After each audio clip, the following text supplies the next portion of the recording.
C'est vrai que je m'intéresse énormément au processus fédéral. J'essaie de montrer que le véritable fédéralisme n'obéit pas aux mêmes règles que l'activité associative banale locale. La structure fédérale englobe plusieurs associations. Et par conséquent, elle coiffe les associations. Elle coiffe les régions. Et la vocation du mouvement astrologique a toujours été fédérale, en tout cas très rapidement. C'est-à-dire que par sa diversité géographique, par la diversité des associations avec lesquelles elle a été en synergie, eh bien, elle a joué son rôle de fédérateur bien davantage que les pseudo-fédérations qui sont présentées dans les années 80, et dont certaines d'ailleurs étaient la conséquence de nos propres activités. Mais ce qu'il faut, c'est réfléchir ici sur la notion même de fédération au niveau astrologique. Le leader jupitérien, puisque c'est un mot qui est employé aussi par Emmanuel Macron, c'est celui qui fédère, qui est au-dessus de la mêlée, au-dessus des partis, et qui a une capacité à connecter les différentes structures entre elles, qui est assez remarquable. Et je dirais même que c'est un trait caractéristique du leader jupitérien, qui pour moi est le vrai leader. Les autres sont des petits leaders, des sous-leaders. Déjà en 1974, je m'étais fait craindre, si on peut dire, par ma capacité à faire rapprocher et à faire se lier entre elles les structures qui étaient séparées. Et c'est ça le leader. Alors on peut effectivement au niveau scientifique faire des connexions aussi, mais au niveau politique, un leader est quelqu'un qui dépasse les clivages, dépasse les frontières. Et il est possible qu'en France, on n'a pas assez de leaders de ce genre, d'où la situation politique actuelle.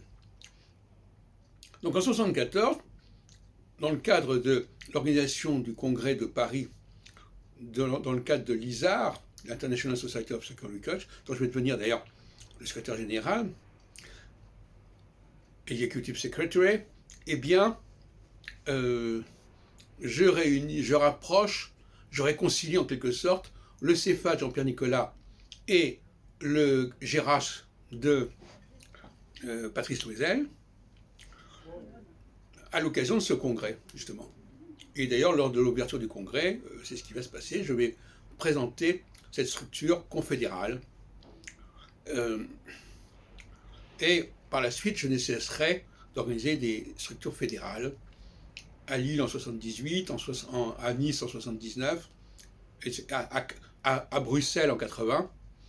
Je n'ai pas cessé de créer des fédérations. Et même au niveau régional, par exemple, j'ai créé le GRALA, le groupe régional du littoral atlantique, avec des gens de La Rochelle, des gens de Nantes, etc.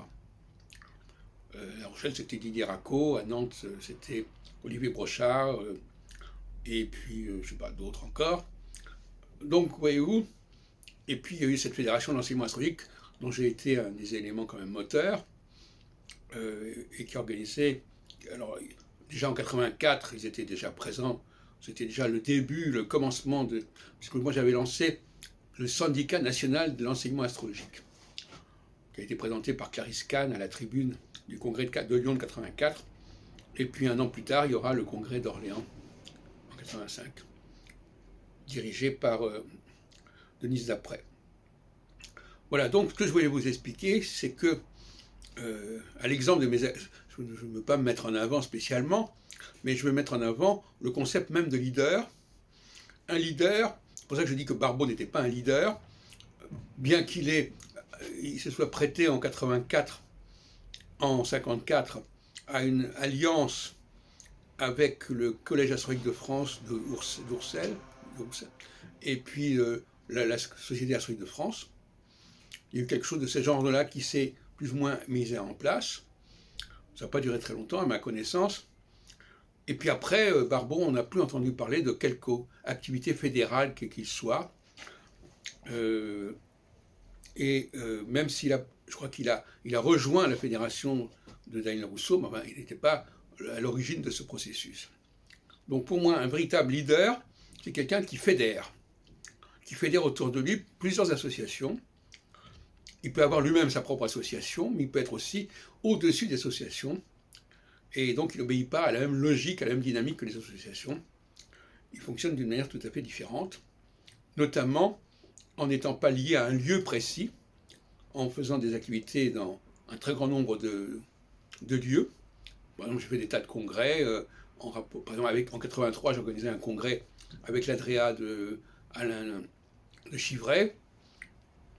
À Lille, c'était avec une autre association lilloise. Voilà. Et c'est comme ça pour tout. À Toulouse, avec une association de Toulouse d'Alain Kieser.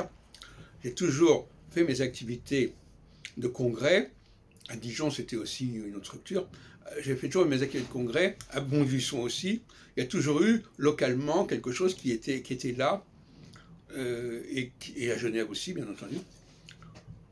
Et puis à Bruxelles aussi. Il y a toujours eu une association locale. Et en ce sens-là, c'était une dynamique fédérale.